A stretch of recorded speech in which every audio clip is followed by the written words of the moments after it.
Section 2. The Response Plan B. Chapter 7. Eradicating Poverty, Stabilizing Population.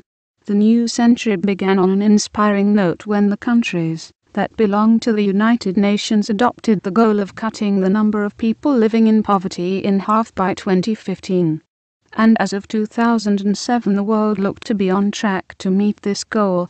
There are two big reasons for this. China and India. China's annual economic growth of nearly 10% over the last 2 decades, along with India's more recent acceleration to 7% a year, have together lifted millions out of poverty. The number of people living in poverty in China dropped from 648 million in 1981 to 218 million in 2001, the greatest reduction in poverty in history. India is also making impressive economic progress. Under the dynamic leadership of Prime Minister Manmohan Singh, who took office in 2004, poverty is being attacked directly by upgrading infrastructure at the village level. Targeted investments are aimed at the poorest of the poor. If the international community actively reinforces this effort in reform-minded India, hundreds of millions more could be lifted out of poverty. With India now on the move economically, the world can begin to concentrate intensively on the remaining poverty concentrated in sub-Saharan Africa and in scores of smaller countries in Latin America and Central Asia. Several countries in Southeast Asia are making impressive gains as well, including Thailand, Vietnam, and Indonesia. Barring any major economic setbacks, these gains in Asia virtually ensure that the UN Millennium Development Goal, MDG, for halving poverty by 2050 will be reached. Indeed, in a 2007 assessment of progress in reaching the MDGs, the World Bank reported that all regions of the developing world, with the notable exception of sub-Saharan Africa, were on track to cut the number living in poverty in half by 2015. Sub-Saharan Africa, with 800 million people, is sliding deeper into poverty. Hunger, illiteracy, and disease are on the march, partly offsetting the gains in China and India. Africa needs special attention. The failing states as a group are also backsliding. An interregional tally of the bank's fragile states is not encouraging, since extreme poverty in these countries is over 50% higher than in 1990. In addition to halving the number of people living in poverty by 2015, other MDGs include reducing the ranks of those who are hungry by half, achieving universal primary school education, halving the number of people without access to safe drinking water, and reversing the spread of infectious diseases, especially HIV and malaria. Closely related to these are the goals of reducing maternal mortality by 3/4 and under 5 child mortality by 2/3. While goals for cutting poverty in half by 2015 appear to be on schedule, those for halving the number of hungry are not. Indeed, the long-term decline in the number of those who are hungry and malnourished has been reversed. The number of children with a primary school education appears to be increasing substantially, however, largely on the strength of progress in India. When the United Nations set the MDGs, it unaccountably omitted any population or family planning goals. In response to this, the UK All-Party Parliamentary Group on Population Development and Reproductive Health, chaired by MP Christine McCafferty, convened hearings of international experts to consider this omission. In a January 2007 report of the findings, MP Richard Ottaway concluded that the MDGs are difficult or impossible to achieve with current levels of population growth in the least developed countries and regions. Summarizing the report's findings in an article in Science, Martha Campbell and colleagues explain the need for a substantial increase for support in national family planning, particularly for the 2 billion people currently living on less than $2 per day. Although it came belatedly, the United Nations has since approved a new target that calls for universal access to reproductive health care by 2015. Countries everywhere have little choice but to strive for an average of 2 children per couple. There is no feasible alternative. Any population that increases or decreases continually over the long term is not sustainable. In an increasingly integrated world with a growing number of failing states, eradicating poverty and stabilizing population have become national security issues. Slowing population growth helps eradicate poverty and its distressing symptoms, and, conversely, eradicating poverty helps slow population growth. With time running out, the urgency of moving simultaneously on both fronts is clear. Universal basic education. One way of narrowing the gap between rich and poorer segments of society is by ensuring universal education. This means making sure that the 72 million children not enrolled in school are able to attend. Children without any formal education are starting life with a severe handicap, one that almost ensures they will remain in abject poverty, and that the gap between the poor and the rich will continue to widen. In an increasingly integrated world, this widening gap itself becomes a source of instability. Nobel Prize-winning economist Amartya Sen focuses the point. Illiteracy and innumeracy are a greater threat to humanity than terrorism. In the effort to achieve universal primary education, the World Bank has taken the lead with its Education for All plan, where any country with a well-designed plan to achieve universal primary education is eligible for bank financial support.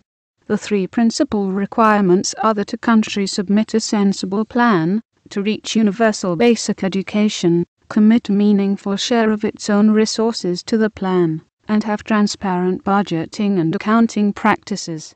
If fully implemented, all children in poor countries would get a primary school education by 2015, helping them to break out of poverty. Some progress toward this goal has been made. In 2000, some 78% of children were completing primary school, while by 2005 this figure reached 83%. Gains have been strong but uneven, leaving the World Bank to conclude that only 95 of the 152 developing countries for which data are available will reach the goal of universal primary school education by 2015. Poverty is largely inherited. The overwhelming majority of those living in poverty today are the children of people who lived in poverty. The key to breaking out of the culture of poverty is education, particularly the education of girls. As female educational levels rise, fertility falls, and mothers with at least 5 years of school lose fewer infants during childbirth, or to early illnesses than their less educated peers do. Economist Gene Sperling concluded in a 2001 study of 72 countries that the expansion of female secondary education may be the single best lever for achieving substantial reductions in fertility. Basic education tends to increase agricultural productivity. Agricultural extension services that can use printed materials to disseminate information have an obvious advantage. So too do farmers who can read the instructions on a bag of fertilizer. The ability to read instructions on a pesticide container can be life-saving. At a time when HIV is spreading, schools provide the institutional means to educate young people about the risks of infection. The time to inform and educate children about the virus, and about the lifestyles that foster its spread is when they are young, not when they are already infected. Young people can also be mobilized to conduct educational campaigns among their peers. One great need in developing countries, particularly those where the ranks of teachers are being decimated by AIDS, is more teacher training. Providing scholarships for promising students from poor families to attend training institutes in exchange for a commitment to teach for, say, 5 years, could be a highly profitable investment. It would help ensure that the teaching resources are available to reach universal primary education, and it would also foster an upwelling of talent from the poorest segments of society. Gene Sperling believes that every plan should provide for getting to the hardest to reach segments of society, especially poor girls in rural areas.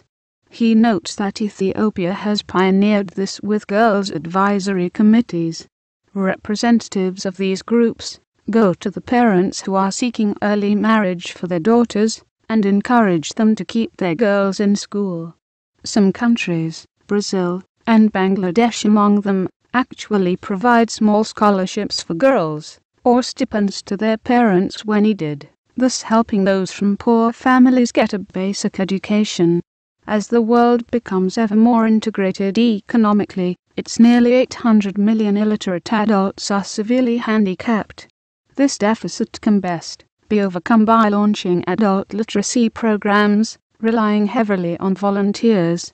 The international community could offer seed money to provide educational materials and outside advisors when needed.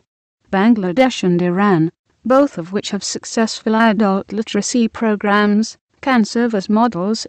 An estimated $10 billion in external funding, beyond what is being spent today, is needed for the world to achieve universal primary education. At a time when education gives children access not only to books, but also to personal computers and the internet, having children who never go to school is no longer acceptable. Few incentives to get children in school are as effective as a school lunch program, especially in the poorest countries. Since 1946, every American child in public school has had access to a school lunch program, ensuring at least one good meal each day. There is no denying the benefits of this national program. Children who are ill or hungry miss many days of school. And even when they can attend, they do not learn as well. Jeffrey Sachs of the Earth Institute at Columbia University notes, sick children often face a lifetime of diminished productivity because of interruptions in schooling together with cognitive and physical impairment. But when school lunch programs are launched in low-income countries, school enrollment jumps, the children's academic performance goes up, and children spend more years in school. Girls benefit especially. Drawn to school by the lunch, they stay in school longer, marry later, and have fewer children. This is a win-win-win situation. Launching school lunch programs in the 44 lowest income countries would cost an estimated $6 billion per year beyond what the United Nations is now spending to reduce hunger. Greater efforts are also needed to improve nutrition before children even get to school age, so they can benefit from school lunches later. Former Senator George McGovern notes that a Women, Infants, and Children (WIC) program, which offers nutritious food supplements to needy pregnant and nursing mothers, should also be available in the poor countries. Based on 33 years of experience, it is clear that the US WIC program has been enormously successful in improving nutrition, health, and the development of preschool children from low-income families. If this were expanded to reach pregnant women, nursing mothers, and small children in the 44 poorest countries, it would help eradicate hunger among millions of small children at a time, when it could make a huge difference. These efforts, though costly, are not expensive compared with the annual losses in productivity from hunger. McGovern thinks that this initiative can help dry up the swamplands of hunger and despair that serve as potential recruiting grounds for terrorists. In a world where vast wealth is accumulating among the rich, it makes little sense for children to go to school hungry. Stabilizing population. Some 43 countries now have populations that are either essentially stable or declining slowly. In countries with the lowest fertility rates, including Japan, Russia, Germany, and Italy, populations will likely decline somewhat over the next half-century.